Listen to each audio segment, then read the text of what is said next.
مسلمان بنے گا اتنا اس کے عمل کے اندر نکھار پیدا ہوگا،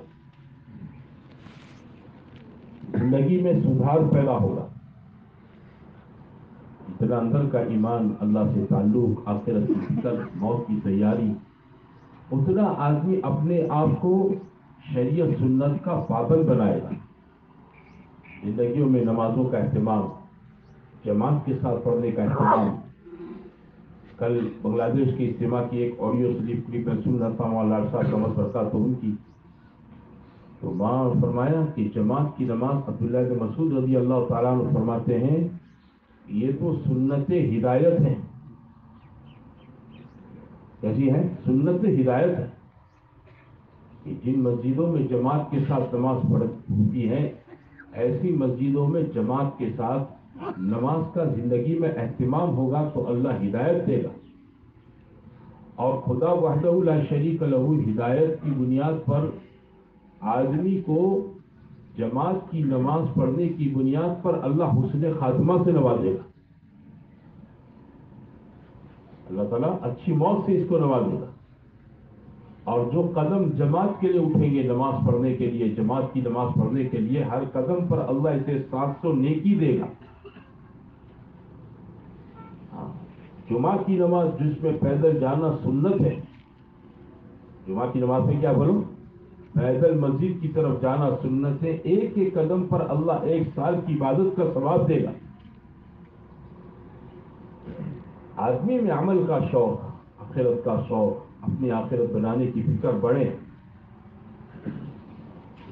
یہ بنیادی مقصد ہے ہمارے مشوروں میں آنے کا، کہ ہماری زندگیوں کا رخ بدلے، اس میں سدھار پیدا ہو، ایمان میں ترقی پیدا ہو، اعمال میں جماؤ پیدا ہو، آدمی کی طبیعت میں گناہوں سے نفرت پیدا ہو، آدمی کی طبیعت میں گناہوں سے نفرت پیدا ہو۔ ہاں، کہ آدمی کو جیسے گندی چیزوں سے نفرت ہوتی ہے، پخانہ سے، پیشاب سے، گو سے، ہزار سے، ایک طبیعی نفرت ہوتی ہے کہ اس کو دیکھنا بھی پسند نہیں کرتا ہے، بلکہ آدمی اس کی کلپنا، اس کا تصور ذہن میں لانا بھی پسند نہیں کرتا ہے، اور اگر کہیں سے کوئی خیال آ جائے تو آدمی تھوک دیتا ہے۔ گناہوں سے ایسی طبیعت میں نفرت پیدا ہو جانی چاہیے، کیونکہ ہر گناہ آدمی کو اللہ سے دور کرتا ہے، ہر گناہ آدمی کی آخرت کو تباہ کرتا ہے، اور ہر گناہ آدمی کی قبر میں ظلمت کو بڑھوتری دیتا ہے۔ ہر گناہ کیا کرتا ہے؟ آدمی کی قبر میں اندھیرے کو، ظلمت کو بڑھوتری دیتا ہے۔ اس لیے مسئلہ میرے دوستوں بھائیوں سب سے پہلے میرے خود کا ہے۔ ہمارا مشورے میں آنے والا ہمارا ساتھی اس بات کو سوچیں کہ سب سے پہلا مسئلہ میری اپنے ایمان کا ہے، میری قبر کا ہے، میری آخرت کا ہے، میری جنت کا ہے۔ مجھے کام اسی لیے کرنا ہے کہ میری جنت بن جاؤ، میری آخرت بن جاؤ۔ تبلیغ کس کے لیے ہے بولو؟ اپنی آخرت کے لیے ہے۔ تبلیغ تو اپنی آخرت کے لیے، ہمارا گشت ہماری آخرت کے لیے، ہمارے 3 دن ہماری آخرت کے لیے، ہمارا مشورہ، ہمارا 2.5 گھنٹے کی محنت ہماری آخرت کے لیے، ہمارا چلہ 4 مہینہ اندرون بیرون کا خروج یہ اسی لیے ہے کہ میں اس لائق اللہ کے نزدیک بن جاؤں کہ میں اللہ کا محبوب بن جاؤں۔ میرا کوئی عمل اللہ کی جھولی میں پسند آ جائے، کوئی چیز اللہ کو پسند آ جائے، میں اللہ کا گرویدہ پسندیدہ بن جاؤں۔ جیسے حسن بصری رحمۃ اللہ علیہ فرماتے ہیں، ان کے بارے میں لکھا ہے کتابوں میں کہ ان کے انتقال کے بعد کسی نے ان کو خواب میں دیکھا، بڑے بزرگ سے، بڑے اللہ والے آدمی سے، علاج کے بہت اونچے مقام پر تھے حضرت حسن بصری رحمۃ اللہ علیہ۔ ان کی والدہ حضرت عمر کے گھرانوں کی خادمہ تھی، بلکہ کتابوں میں یہاں تک پڑھا ہے کہ حسن بصری کی تحریک بھی حضرت عمر نے کی تھی، ایسا تھا۔ انتقال کے بعد کسی نے خواب کے اندر دیکھا، پوچھا کیا گزری؟ فرمانے لگے کہ جتنے مجاہدے، جتنی ریاضات کی تھی سب غارت ہو گئی، ہمیں تو رات کی چند رکعت نفلوں نے کام دے دیا، فائدہ پہنچا دیا. پچھلی رات کی چند رکعت نفلیں اللہ کو پسند آ گئی تو اللہ نے بیڑا پار کر دیا. کہ آدمی کا کون سا عمل اللہ کے یہاں اللہ کی پسندگی کا اور اس کو اللہ کے یہاں اس کی محبوبیت کا ذریعہ بن جاوے، اس کو پتہ نہیں ہے. جب آدمی کے ایمان کے اندر حرارت ہوتی ہے تو آدمی کسی نیکی کو حقیر سمجھ کر نہیں چھوڑتا ہے، جہاں تک کہ راستے میں تکلیف دینے والی کوئی اینٹ، پتھر، کانٹا، رسی ہے، آدمی اس کو سائڈ پر کر دے گا. کہ حدیثوں میں ہے تکلیف دینے والی چیز کو ہٹانا صدقہ ہے، وہی صدقے کا ثواب بھی اپنے کھاتے میں جمع کر لے. پتہ نہیں کیا چیز، اور حدیثوں میں اس کے قصے ہیں. یہ بات اس وقت ہوتی ہے جب میرے بھائیوں آدمی تسلسل کے ساتھ کام میں لگا رہا، تب ایمان میں حرارت ہوتی ہے. اور یہ ایمان کی تفیض، یہ حرارت آدمی کی طبیعت میں نیکی کا استحضار پیدا کرتی ہے. کیا پیدا کرتی بولو؟ نیکی کا استحضار پیدا کرتی ہے. اور گناہوں سے اس کی طبیعت میں نفرت پیدا کرتی ہے کہ آدمی گناہوں سے دور رہتا ہے، اپنے آپ کو بچاتا ہے. یہ بہت بڑی چیز ہے میرے بھائی، تبلیغ ہمارے لیے ہے.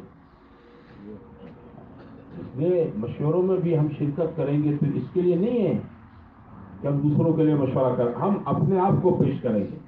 ہمارے بھائی صاحب رحمۃ اللہ علیہ پڑوس میں فرماتے تھے کہ بھائی مشورے میں اس نیت سے شرکت کرو کہ اس مشورے میں میرے لیے جو تقاضا ہے نا اللہ ساتھیوں کے دل میں ڈال دے، انشاءاللہ میں اس تقاضے پر اپنی ذات سے لبیک کروں.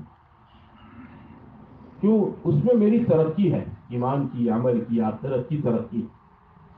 اور اس میں میرے نفس اور میرے شیطان کی حفاظت، شیطان کے شر سے میری حفاظت ہے. یہی دو دشمن ہیں ہمارے، ہمارا کوئی دشمن نہیں، ہمارا کوئی دشمن نہیں. وہ کتابوں میں سے قصہ لکھا ہے نا کہ حضرت عمر رضی اللہ تعالیٰ عنہ کے پاس روم کے بادشاہ نے 4 چیزیں ہدیہ میں بھیجی. 4 چیزیں، ایک باندی بھیجی، ایک عطر لاجواب بھیجا، ایک اور چیز تھی مجھے ذہن میں نہیں رہی، اور چوتھی چیز زہر کی ایک شیشی بھیجی. وہ ان چاروں چیزوں کو لے کر حضرت عمر کے پاس آیا مدینہ طیبہ میں. لوگوں سے پوچھنے لگا کہ تمہارے بادشاہ کا گھر کہاں ہے، محل کہاں ہے؟ لوگوں نے کہا ہمارا بادشاہ کوئی محل نہیں ہوتا ہے، یہاں کوئی محل میں نہیں ٹھہرتا ہمارا بادشاہ. تو بہت تعجب ہوا، چونکہ وہ تو روم میں رہا ہوا تھا، وہاں اس نے دیکھا تھا وہاں کے بادشاہوں کے ٹھاٹ اور ان کی رنگ رنگیلیاں دیکھی تھی اس نے. تو وہ کہاں رہتا ہے کہ دیکھ لو کہیں ہوں گے ہمارا امیر صاحب، امیر المؤمنین ہمارے کہیں سوئے ہوں گے، اس وقت دوپہر کا وقت ہے، قیلولہ کرتے ہوں گے. تو کسی نے اس کو پتا دیا کہ جا تو قبرستان میں چلا جا، وہاں کسی درخت کی سائے میں لیٹے ہوں گے. وہ گیا، اس نے دیکھا اینٹ کا آدھا ٹکڑا حضرت عمر سر کے نیچے رکھ کر سوئے ہوئے ہیں.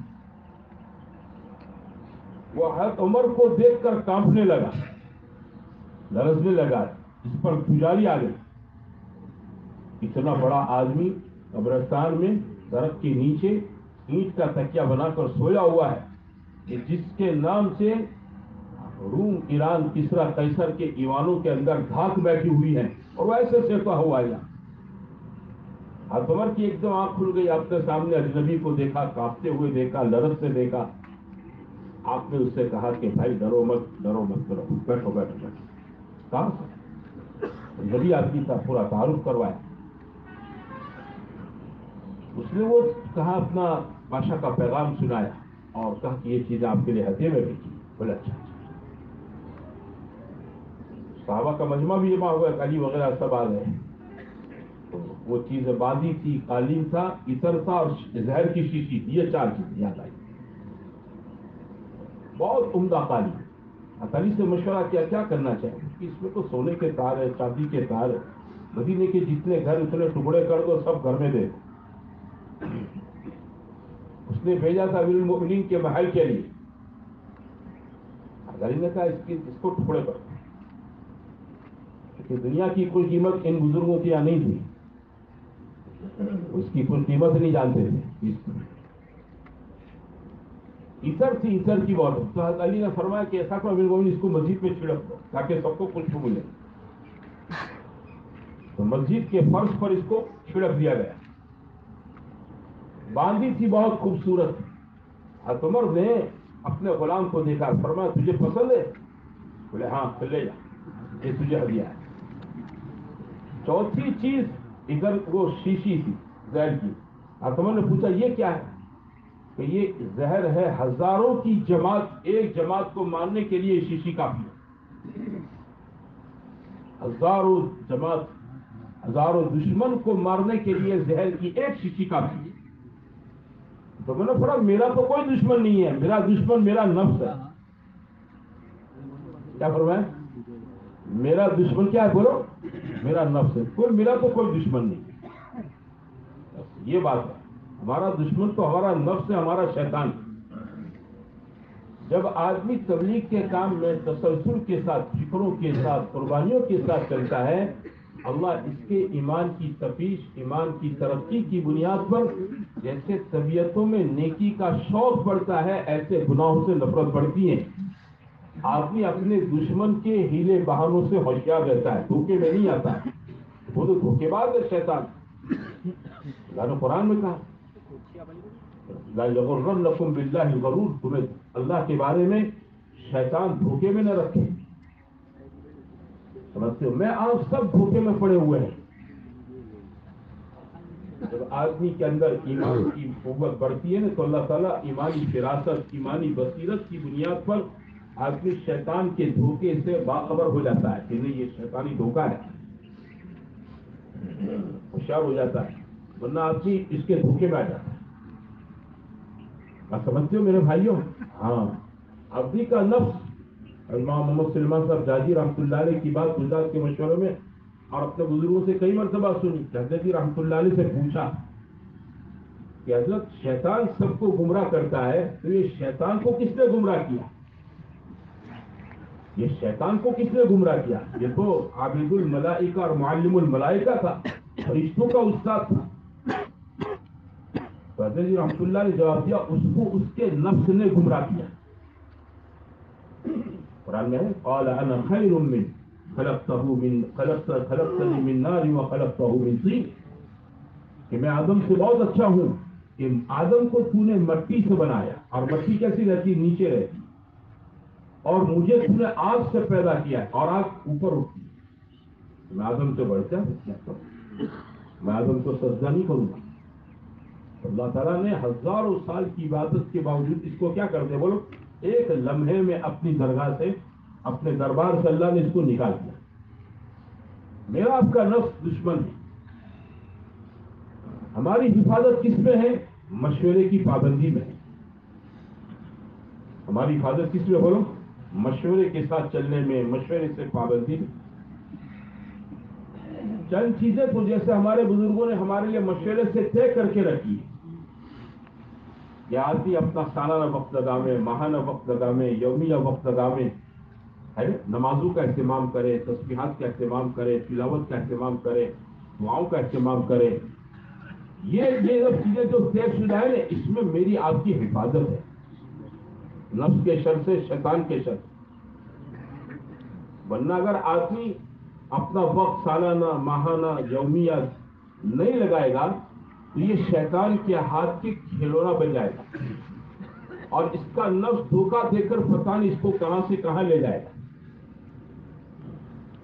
اس سے میرے بھائیوں، مشوروں میں ہماری حفاظت ہے۔